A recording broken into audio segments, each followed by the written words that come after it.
Welcome to the Joy Meets Pain podcast. I'm your host, Dorcas.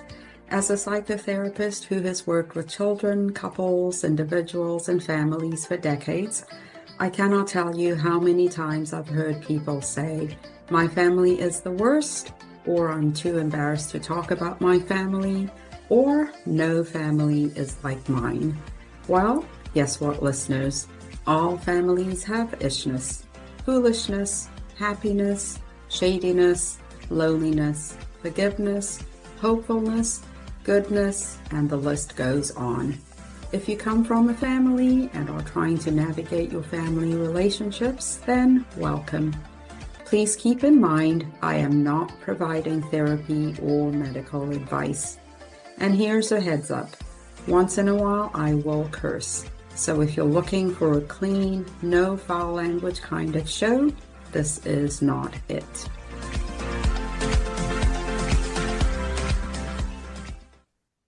Hello and welcome to episode 38. I am discussing the rise in depression and anxiety and simple facts that you should know that would be surprising. All right, so what prompted this episode? So usually when people seek therapy, they have a very specific issue they want to work on. For most, I would say.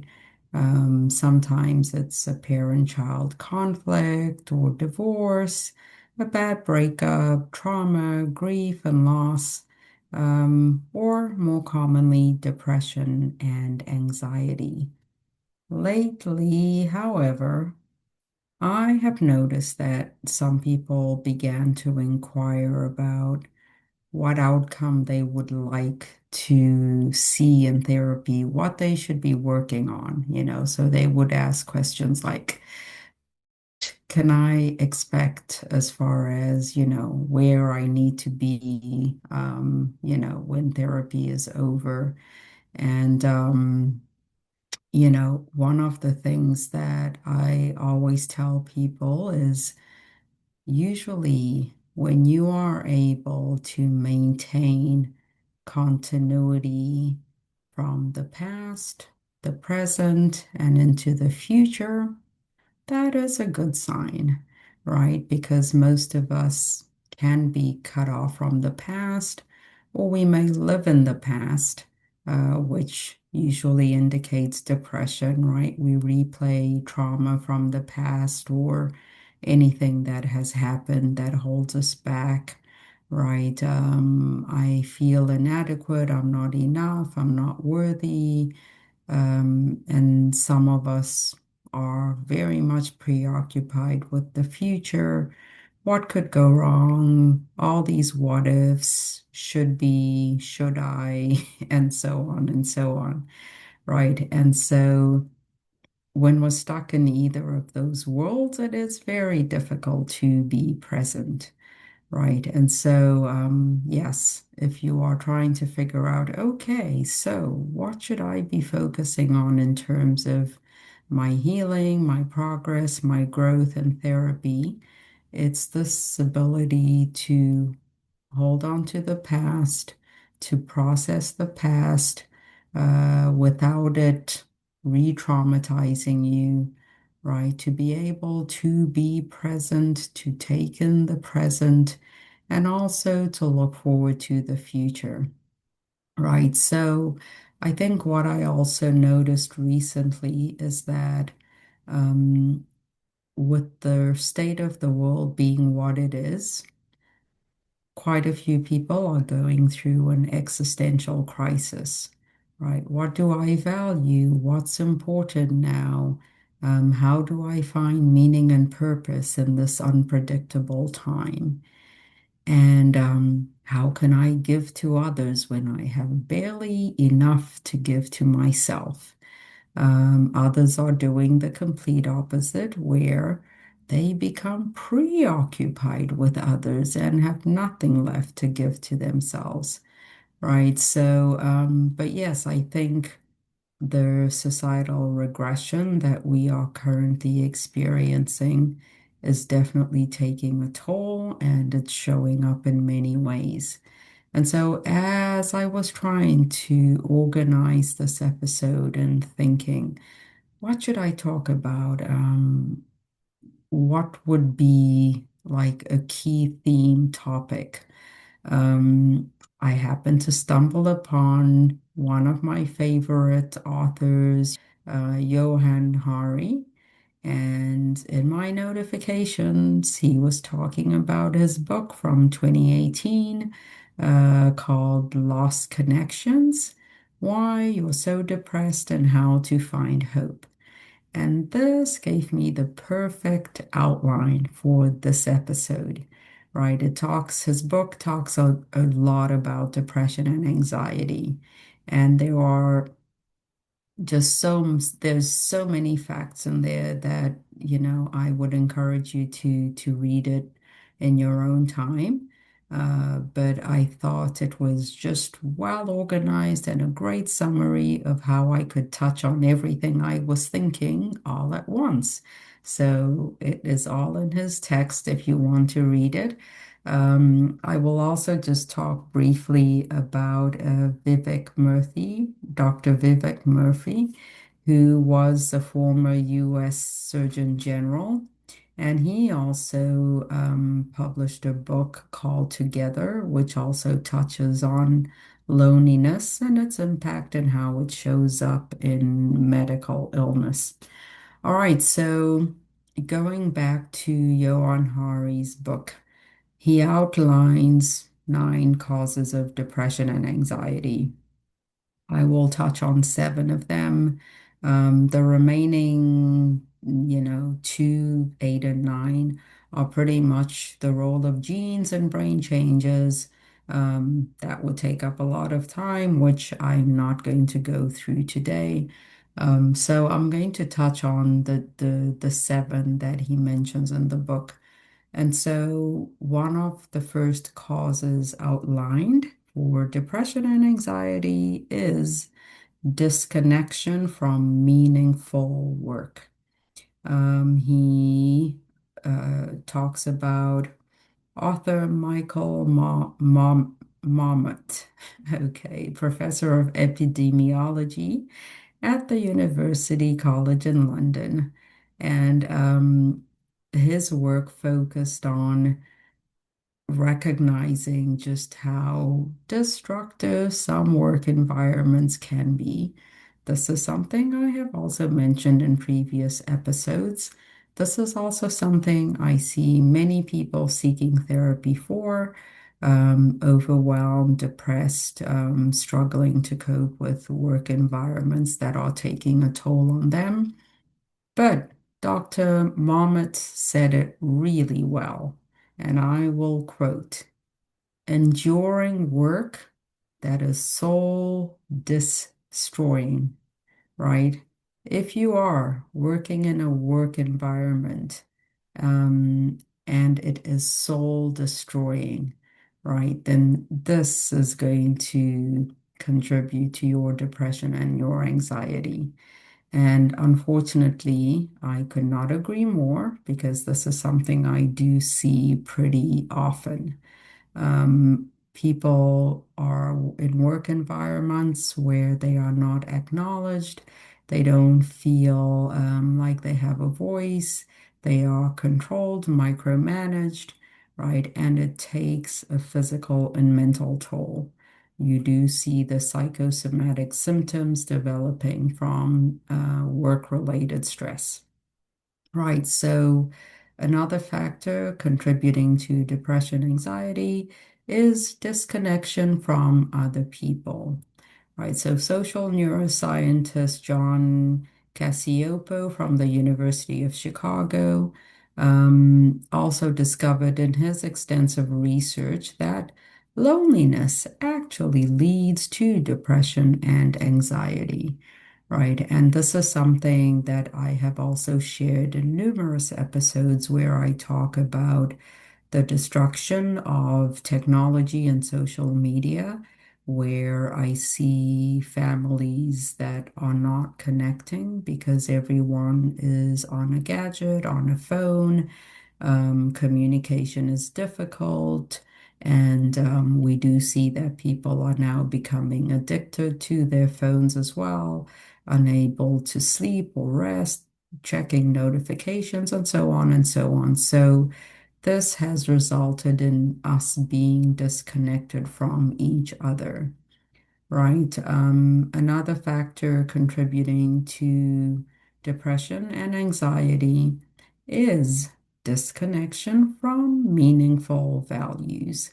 So, Hari in his book references Tim Kacer, an American psychologist, who says the more materialistic individuals, those who are extrinsically motivated, right, tend to also be the most depressed.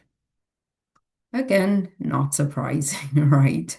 We can see why advertising is big business all over the world, right? Because it strikes an emotional chord, right? How often do we see ads popping up in Facebook or Instagram or wherever, YouTube, right? Only 10 seats left, or sale ends at midnight, or, do this now and you'll achieve all your goals and live happily ever after.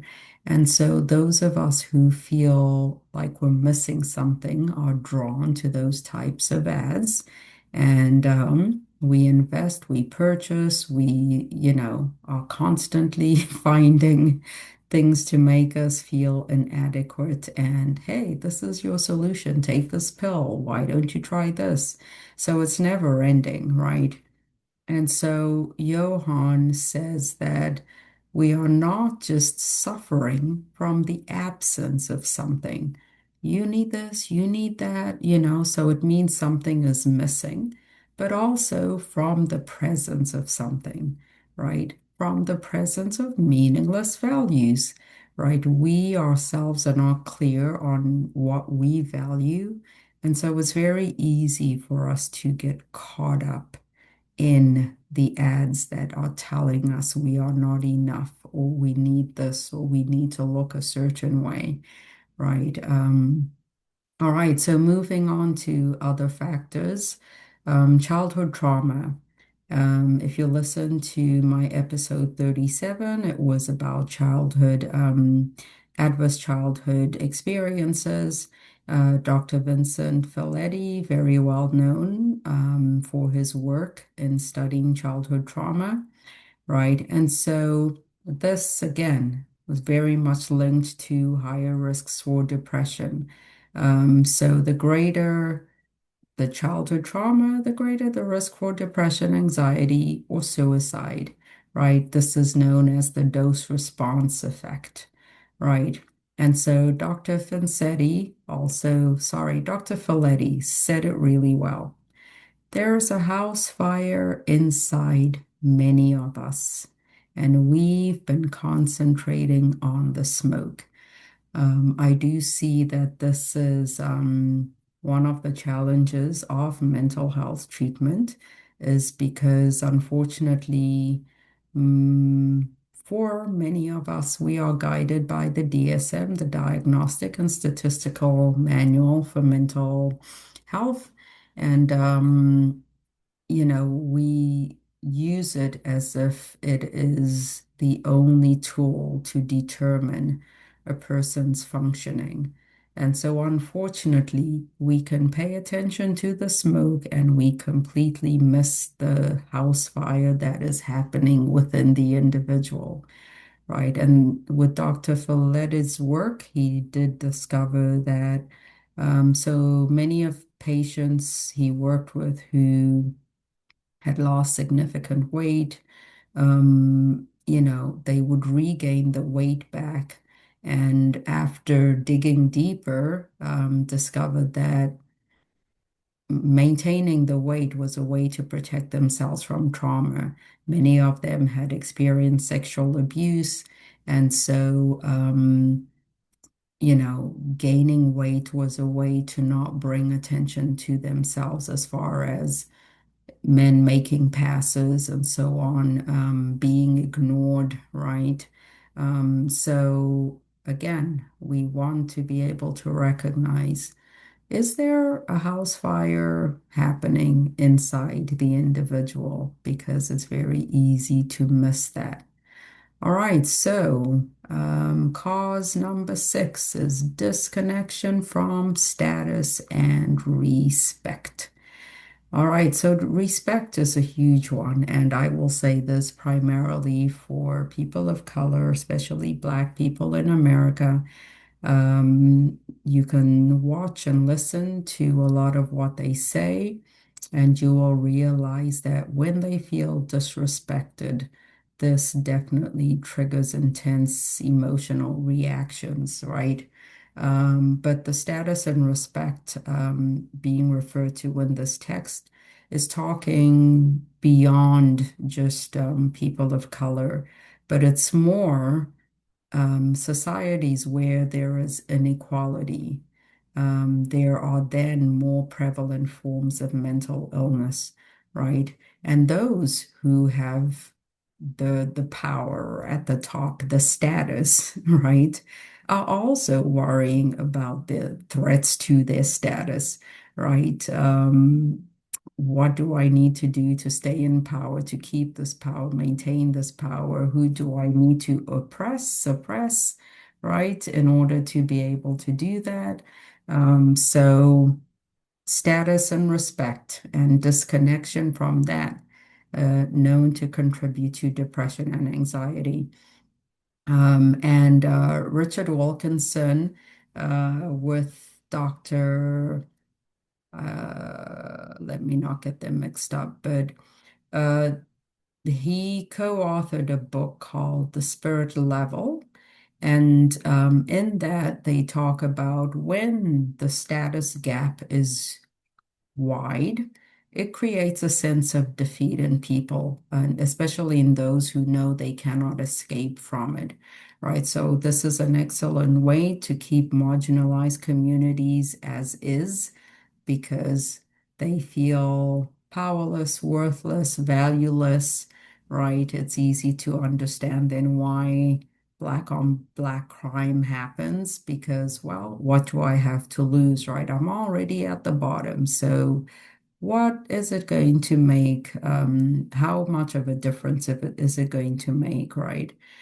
All right, and then the final factor contributing to depression and anxiety is disconnection from the natural world. This one also pretty straightforward, I think. We are living organisms, we are natural beings, we live in tandem with the environment. And so, higher rates of depression seen in those who live in the cities, who have, no access to any type of green spaces. Um, so a study that always comes to mind for me is one I came across when I was living in Chicago. It was in the Chicago Tribune, and this was an article written in 2019 by um, journalist Schenker. And I will include the link in the discussion here, but the article talked about the lifespan gap between people who live in Streeterville, Chicago, a suburb of Chicago, and those who live in Englewood, Chicago. If you're familiar with Chicago, then these neighborhoods will stand out, right? Streeterville, predominantly white, people in those neighborhoods live up to 90 plus, right? They have beautiful greenery. You can Google and see the beautiful pictures, right? Waters and just lovely, right? Englewood, South Side, Chicago. Um, Narrow houses, violence, crime, right? Residents in Englewood have a lifespan of about 60, right? And so it's clear to see the difference there. I think this also tells us about this disconnection from the natural world and how that can contribute to depression and anxiety. The final point I will discuss here is disconnection from a hopeful or secure future. This is the world we are living in now, right? We are at the mercy of those in power. Many have been stripped of hope, loss of sense of self, of direction. It is so unpredictable. There's no knowing tomorrow when you wake up what will have happened in the world, right? And how catastrophic that may be. So unfortunately, this is one of the issues that does destroy communities and people, because there are many who just know that nothing much is going to change for them, especially given the political climate that we are in. All right, so I do want to touch on Dr. Murthy's book Together. As the Surgeon General, he had the opportunity to visit a lot of places in the US and to get a sense of what was contributing to medical illness, right? And so I will quote directly from his text because I think this sums up where my thinking was as I was preparing for this episode. So in the preface, it says, loneliness ran like a dark thread through many of the more obvious issues that people brought to my attention, like addiction, violence, anxiety, and depression. In some cases, loneliness was driving health problems. In others, it was a consequence of the illness and hardships that people were experiencing.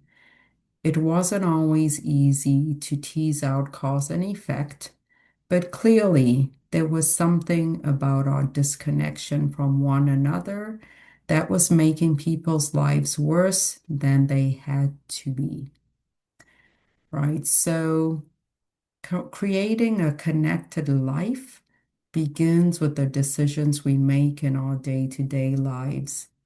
Do we choose to make time for people? Do we show up as our true selves?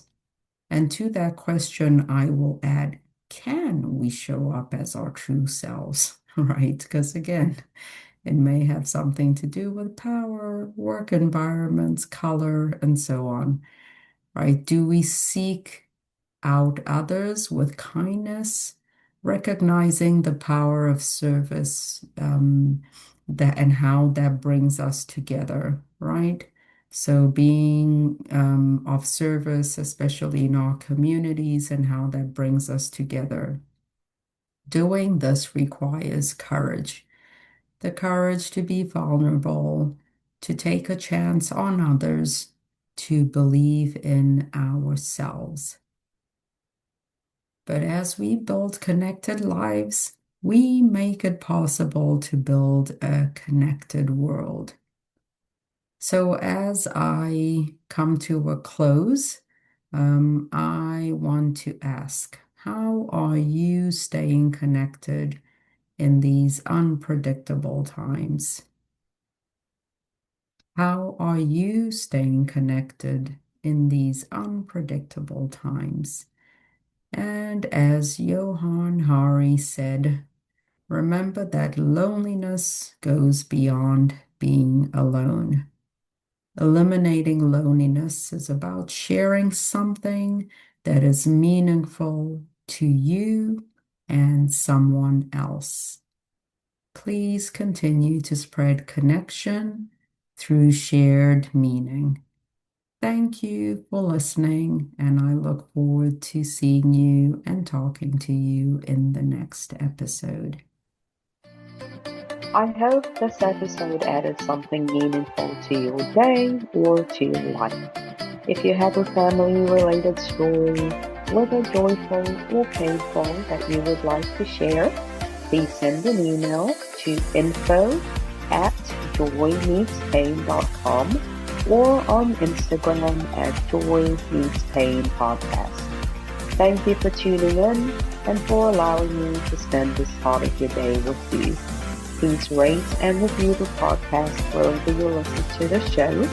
And of course, please subscribe and spread the word to your friends, family, or that cousin who always says our family is crazy. Till next time, stay well, stay kind, and stay present.